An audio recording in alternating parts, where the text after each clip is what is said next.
So friends, no matter how much you know about a topic, आपको किसी topic की कितनी जानकारी है इस बात से फर्क नहीं पड़ता अगर आपको वो टॉपिक डिलीवर करना नहीं आता। If you are not able to deliver that properly से मेरा मतलब है कि जो भी आप बोलते हैं वो सामने वाले को समझ में आना चाहिए। और एक सबसे बड़ी हिंड्रेंस क्या होती है जब कोई चीज समझ नहीं आती?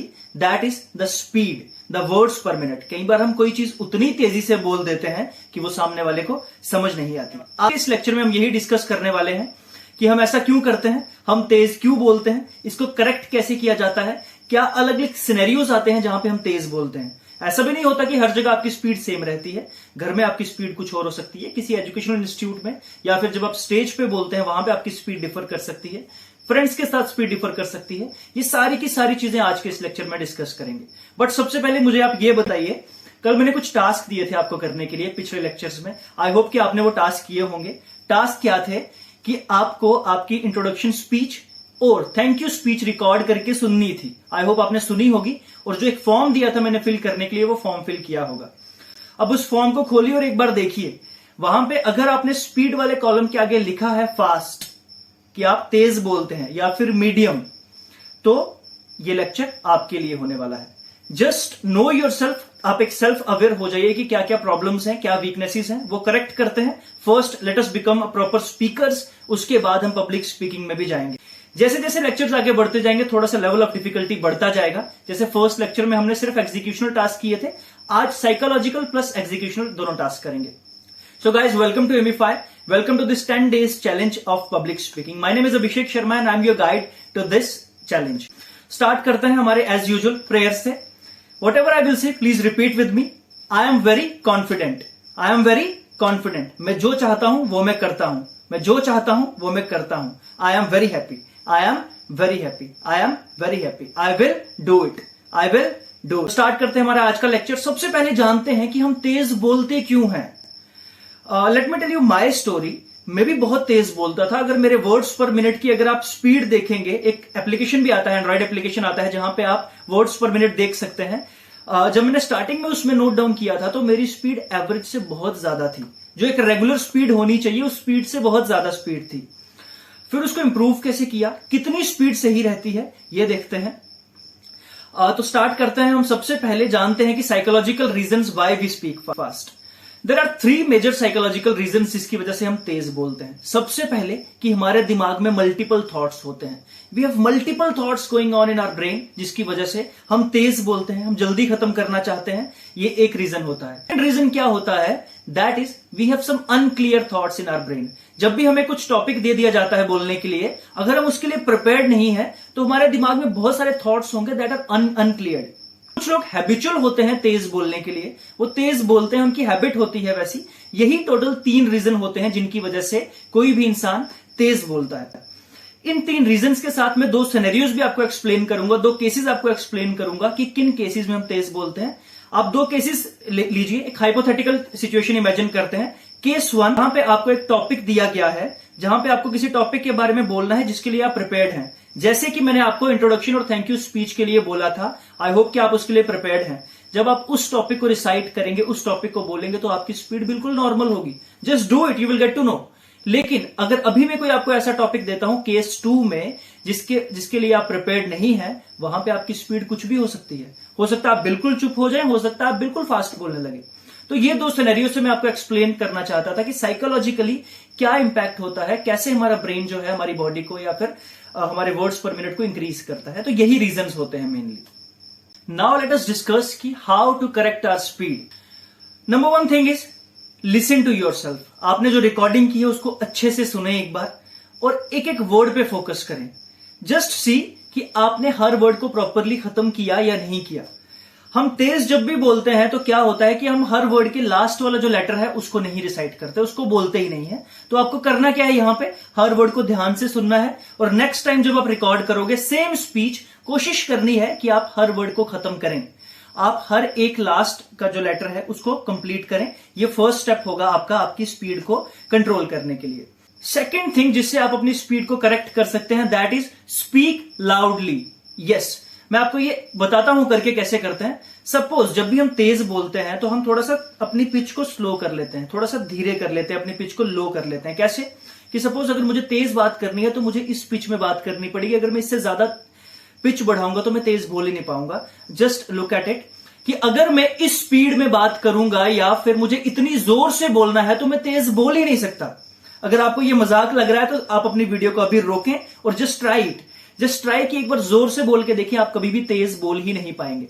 तो ये सेकंड चीज होती है जिससे आप अपनी स्पीड कंट्रोल कर सकते हैं। मेरे लेक्चर्स में अक्सर आपने देखा होगा मैं थोड़ा जोर से बोलता हूं। जोर से क्यों बोलता हूं कि मुझे पता है कि मेरी स्पीड थोड़ी ज्यादा है, कि कई बार कुछ वर्ड्स ऐसे होते हैं जो मैं कंप्लीट शायद नहीं कर पाता।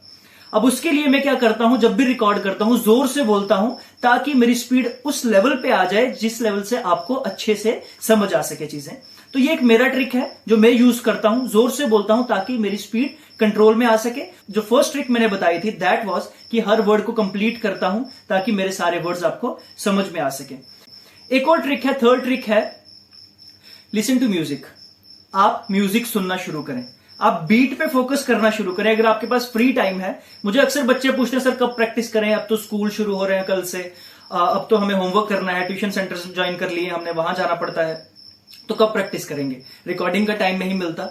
आप म्यूजिक अगर सुनते हैं तो आप उसके साथ साथ प्रैक्टिस कर सकते हैं, गुनगुनाना शुरू करो थोड़ा सा, तो प्रैक्टिस हो जाएगी ऑटोमेटिक। क्योंकि जब म्यूजिक की बीट्स के साथ आप काम करते हैं तो आपकी स्पीड बिल्कुल बीट के हिसाब से चलती है, तब आपकी स्पीड तेज नहीं होती। ये जो 3 मैंने ट्रिक्स बताया ना, ये मैं खुद यूज करता हूं, आप इसको ट्राई करके देखिए। All these tricks will work, ये तीनों की तीनों ट्रिक्स काम करेंगी।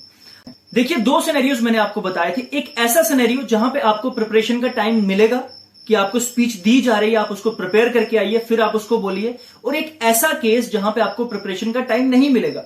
सपोज हमारी लाइव क्लासेस में क्या होता है, I hope that you know कि पब्लिक स्पीकिंग में जो लोग हमारी कम्युनिटी ज्वाइन करते हैं तो हम लोग डेली या फिर एक अल्टरनेट डेज पे लाइव क्लासेस करते हैं। संडे को तो लाइव सेशंस होते ही होते हैं जहां पे बहुत सारे बच्चे ज्वाइन करते हैं, अपनी स्पीचेस सुनाते हैं, तो उनको मैं लाइव बताता हूं कि वो कहां पे गलती कर रहे हैं, क्या चीज उनको करेक्ट करने की जरूरत है। If you want to join the community, description में लिंक है, you can join the community from there. उस संडे कम्युनिटी में आप आए, आपने फर्स्ट लेक्चर ज्वाइन किया और मैंने तभी आपको टॉपिक दिया कि please speak on this topic, tell me what the success means to you. तो ये एक ऐसा टॉपिक है जिसके बारे में आपको शायद एक प्रॉपर आंसर, ड्राफ्टेड आंसर आपके दिमाग में नहीं होगा। तो एक केस तो ये आ गया, और एक केस ऐसा है जो टॉपिक आपने प्रिपेयर किया है। सपोज मैंने आपको आपकी इंट्रोडक्शन और थैंक यू स्पीच लिखने के लिए बोला था, वो प्रिपेयर टॉपिक है आपके पास। अब ये 2 केसेस आ गए। करना क्या होता है दोनों केसेस के लिए, सबसे पहले जहां पे आपको प्रिपरेशन करने का टाइम मिल गया था वहां पे आप रिकॉर्डिंग करके सुनेंगे। एग्जैक्टली तो करना क्या है, आपको प्रिपरेशन का टाइम मिला है तो रिकॉर्ड करो। टाइम नहीं मिला, सपोज आपको मैंने कोई ऐसा टॉपिक दे दिया जिसके बारे में तुरंत आपको बोलना है, तो वहां पे आपको क्या करना है, कीवर्ड्स की ट्रिक यूज करनी है।